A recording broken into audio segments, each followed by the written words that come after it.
All right, welcome to The Explainer. Today, we're going to peel back the layers on a pretty popular and, let's be honest, often misunderstood idea: manifestation. We're talking about the real science behind it, moving from just wishful thinking to, well, willful action. So let's just jump right in with the big question, right? Can you actually imagine the life you want and just have it happen? Is that a real thing? Well, the answer isn't some kind of magic. And to understand it, we actually have to start with this incredible story about a sailor. Okay, so picture this. This is Nainoa Thompson, and he's about to attempt something most people would call impossible. He's going to navigate a canoe over 2,200 miles of open ocean, from Hawaii all the way to Tahiti. And get this, he's doing it using only traditional methods. No GPS, no compass, no modern instruments whatsoever. So as he's standing there on the shore, about to set off, his master, a man named Mau Pia Lug, asks him this just seemingly impossible question. He says, "Can you see the island?" Now, of course he can't. I mean, Tahiti is over 2,000 miles away. You can't see that from Hawaii. But Thompson's answer, this is everything. He says, "The image of the island is clear in my mind." And his master replies, "Good. Don't ever lose sight of that image. Otherwise, you'll be lost." And that right there, that's the key to this entire explainer. The destination had to be real inside his head before he ever left the shore. It had to be this unshakable mental blueprint. Okay, so here's where it gets really interesting. This whole idea of holding an image in your mind, it's not just some nice poetic metaphor for staying focused. Nope, it's actually a direct command you're giving to your brain. See, the wild thing about your brain is that it really struggles to tell the difference between something you're vividly imagining and something that's actually happening. Neuroscientists have shown that when you intensely visualize something, you're firing up the exact same neural pathways as if you were physically doing it. And there's a classic study that just shows this perfectly. Okay, so researchers took a bunch of basketball players and split them into 3 groups. Group A, they practiced free throws every single day. Standard practice. Group B, they did nothing at all. But Group C, they didn't touch a basketball. They just sat and visualized themselves making perfect free throws over and over again in their minds.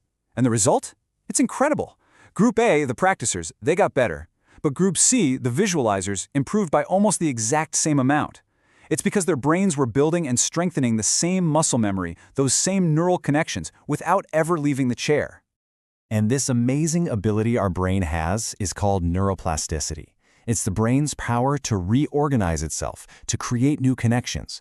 So when you visualize, you're not just daydreaming, you're actively, intentionally directing that process. You're literally training your brain to get comfortable with a future that hasn't happened yet, just like our sailor, Nainoa Thompson, was training his mind to know the way to Tahiti. All right, so we've established that visualization is a powerful tool. It really works. But that brings us to maybe the most important question of all. What are you visualizing? Because believe me, the choice you make right here, it changes absolutely everything. So psychologists basically break down happiness into 2 different paths. First, you've got hedonic happiness. Think of this as seeking pleasure. It's focused on the now, on getting things, on external stuff like a new car or a promotion. It's about feeling good and avoiding pain. Then there's the other path, eudaimonic happiness.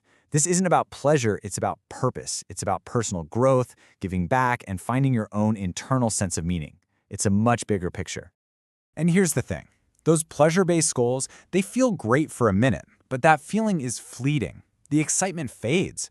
But a goal that's rooted in purpose, like our sailor's quest, which was about honoring his ancestors and his culture, that kind of goal creates a motivation that lasts. It's the fuel that gets you through the storms when things get really hard. So just think about it for a second. Which one of these creates a more powerful image of the island in your mind? A goal that's just about you, about getting something? Or a goal that's connected to something bigger than yourself, something that really means something? Which vision is going to be clearer, stronger, and more compelling when you need it most? Okay, hold on, because this is where the science goes from really interesting to just absolutely mind-blowing. This choice you make between a life of pleasure and a life of purpose, it doesn't just impact your motivation or how you feel. It can actually, literally change your body on a genetic level. So researchers did this study where they analyzed the gene expression of people. They wanted to see, which of their genes were being switched on and which were being switched off. And they compared people who were primarily living lives of pleasure versus those living lives of purpose. The results, were just shocking. What they found was just staggering. For people living a life driven by meaning and purpose, their bodies showed lower levels of these pro-inflammatory genes, and at the same time, they had a much higher, stronger antiviral response. I mean, think about that. Your body's immune profile was healthier, it was more resilient, simply based on your mindset. This is the part that gets me. A life that was focused just on that simple pleasure-seeking, it triggered a genetic response that looked almost identical to someone experiencing chronic adversity, like loneliness or social isolation. It literally put the body into a state of inflammation.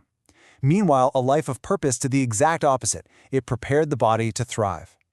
So what does all this mean? It means your deepest intentions, the meaning you give to your goals, might literally be programming your own biology. It's not just in your head. It sends a powerful signal throughout your entire body. Your physical self is actually listening to the story your mind is telling. This really transforms the whole idea of manifestation, doesn't it? It's not some magic trick to just get stuff. It's a powerful tool for building a life of genuine purpose, a resilience, and maybe even better health. It's about becoming the person who can navigate to that island. So it all comes back to that one simple, powerful question. What meaningful destination are you focusing on today? What is the image you're holding in your mind?